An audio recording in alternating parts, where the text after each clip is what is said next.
welcome guys. So we're here to I don't know how to say this, but I even don't know how to say about oh my god. I even don't know how to I even don't know because I even don't have my script today. Is that okay? Oh, don't say bad words. Heard me? You heard me, right? So guys, karon is nag-impake na gyud ko kay mungadto na ko sa akong bahay. Mamimiss ko talaga to San Andres forever. Alam niyo ba kung bakit? Kasi nagbakasyon lang talaga ako dito eh. And now guys, I'm just waiting for my grandma to came back home because mamimiss ko talaga sila ng todo.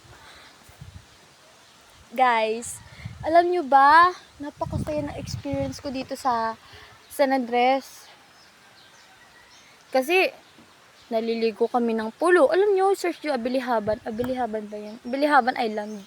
Search nyo. White sand siya guys. Tapos, napakalinaw talaga ng tubig. Para ka nasa swimming pool. Ito pa guys. Madami ka dito magiging kaibigan. Hindi lang bata. Matanda din. Kasi nga, they're all your vibes talaga. Magiging ka-vibes mo talaga sila, guys. You know? Yeah, vlogger po talaga ako. Magiging ka-vibes mo talaga sila all because mababait sila. And that's not like that. Then, mapagbigay din sila, of course. And, I'm so missing this talaga. I miss this. Dito po ako lagi nagtatambay sa bangka na yan. Diyan po kami naglalaro ng mga kaibigan ko. Then, we're just talking about our vacation trip. You know, it's so happy to meet them. But now, I'm sad kasi nga uuwi na po kami. So guys, samahan nyo ko. Akit ako dito sa bangka. At, ngayon, ayan. Nandito ako ngayon para describe sa inyo. Pero alam nyo ba, ang saya talaga dito.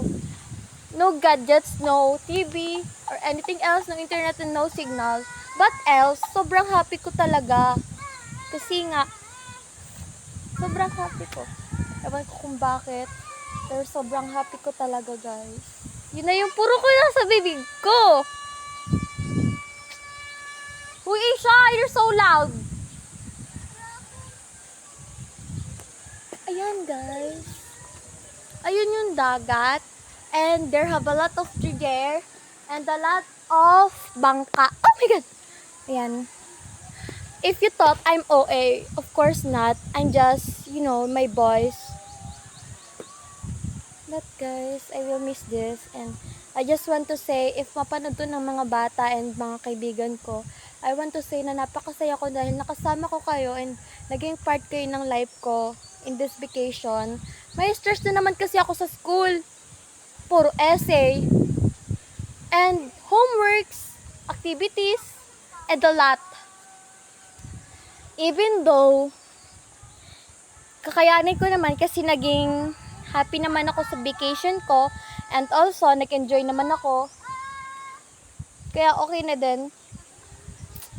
Gusto ko lang sabihin sa inyo, ang saya nyo maging kaibigan. Minsan nilalap out ako, pero hindi naman yun reason para magsabi ako ng bad, right?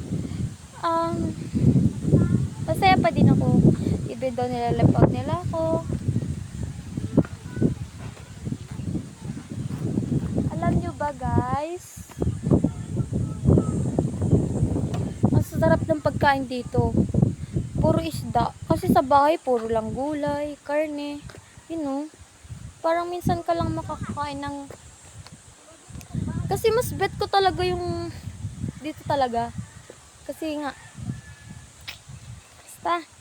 Hindi nyo kasi ma-explain yun kasi hindi kayo ako. Pero... Jump kaya tayo dito. Super high na to guys. Tapos nadapa ako bigla. Tapos nauntog. My God. Ngayon, Di ko na alam ang gagawin ko. Kaya, nandito ako sa tuktok. Nag-iisip. Ha? Dali ka! Ah! Pipicture lang kami guys. Wait a sec, okay? Bye guys!